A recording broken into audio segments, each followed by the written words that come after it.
தொழிலாளி பெண்ணின் சேமிப்பு பணத்தை கரையான் அரித்த சம்பவம் சோகத்தை ஏற்படுத்திய நிலையில அந்த பொண்ணுக்கு ரூபாய் 1,00,000 பணத்தை நடிகர் ராகவா லாரன்ஸ் கொடுத்திருக்கிறாரு பாருங்களேன். ஆமாங்க, சிவகங்கை மாவட்டம் பூவந்தி அருகே இருக்கக்கூடிய ஒரு கிராமத்தை சேர்ந்த தம்பதி தான் குமார் முத்துக்கருப்பி. கூலி தொழிலாளர்களான இந்த தம்பதிக்கு 2 மகள்கள் மற்றும் ஒரு மகன் இருக்கிறாங்க. இந்நிலையில தன்னுடைய மகள்களின் காதணி விழாவுக்காக முத்துக்கருப்பி சிறுக சிறுக பணத்தை சேர்த்து வச்சிருந்திருக்காங்க. அந்த சேமிப்பை தகராத்தினால் ஆன உண்டியலை சேர்த்து வச்சு அது வீட்டுக்குள்ளேயே குழி தோண்டி அந்த உண்டியலை புதைச்சி பராமரிச்சுட்டு வந்திருக்காங்க. கொஞ்சம் மாசத்துக்கு முன்னாடி அதை திறந்து பார்த்துருக்கேன். பார்த்தா 1,00,000 ரூபாய் பணம் சேர்த்து வச்சிருக்காங்கன்றதை தெரிஞ்சுக்கிட்டாங்க.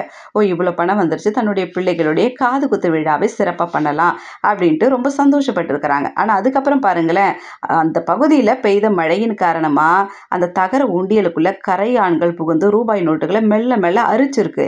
இது தெரியாமலே விட்டுட்டு இருக்காங்க முத்துக்கருப்பி. கடந்த சில நாட்களுக்கு முன்னாடி அந்த தகர உண்டியலை எடுத்து பார்த்துருக்குறாங்க. பார்த்தா பெட்டிக்குள்ள சேமிப்பு பணம் எல்லாத்தையுமே கரையான் அரிச்சிருக்கிறத தெரிஞ்சுக்கிட்டு ரொம்ப வருத்தப்பட்டு அழுது புலம்புனாங்க. என்ன பண்றதுன்னு தெரியாம தன்னுடைய குழந்தைகளோட அழுது புலம்பக்கூடிய காட்சிகள் சோசியல் மீடியாவில் வைரல் ஆச்சு. உடனே பார்த்தீங்கன்னா சிவகங்கை மாவட்ட ஆட்சியர் மற்றும் அதிகாரிகள் கரையான் அரித்த நோட்டுகளை ரிசர்வ் வங்கி மூலம் மாற்றி தருவதற்கான பரிந்துரைகளை வங்கி மூலம் இவங்க ஏற்பாடு பண்ணிட்டு தான் இருந்தாங்க.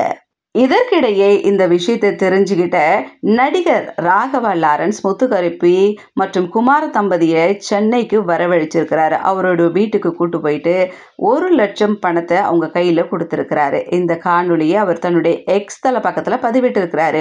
1,00,000 ரூபாய் பெற்றுக்கொண்ட அந்த தம்பதி கண்ணீர் மல்க இவருக்கு நன்றி சொல்லிட்டு போயிருக்கிறாங்க. இக்காணொலி சமூக ஊடகங்கள்ல பலரும் பதிவிட்டு நடிகர் ராகவா லாரன்ஸ்க்கு பாராட்டுகளை தெரிவிச்சுட்டு வராங்க. பொதுவாகவே ராகவா லாரன்ஸ் இந்த ஏழை மக்களுக்கு இந்த படிப்புக்கு உதவி செய்யறது, இந்த அவங்களுக்கு நோட்டு புத்தகங்கள் வாங்கி கொடுக்கறது, மாற்றுத்திறனாளிகளுக்கு உதவி செய்யறது, அவங்களுக்கு நடனம் இலவசமாக கற்றுக் கொடுப்பது, இது போல வேலைகள் எல்லாம் அவர் பொதுவாகவே பண்ணிட்டு வரவர் தான். இந்த விஷயம் தெரிஞ்சிட்ட உடனே பாருங்களேன், எங்கேயோ இருக்கிறவங்களை கூப்பிட்டு அவங்களுக்கு அந்த பணத்தை கொடுத்துருக்கிறாரு. உதவின்றது ஒரு பெரிய விஷயம் தான். ஆனாலும் எந்த நேரத்தில் யாருக்கு எப்பேற்பட்ட சூழ்நிலையில செய்யறோன்றது ரொம்ப முக்கியம். அந்த விஷயத்தை இவர் பண்ணியிருக்கிறாரு. இவருக்கு நிறைய பேர் பாராட்டுகளை தெரிவிச்சுட்டு வராங்க. நாமும் ராகவா லாரன்ஸுக்கு பாராட்டுகளை தெரிவித்துக் கொள்ளலாம்.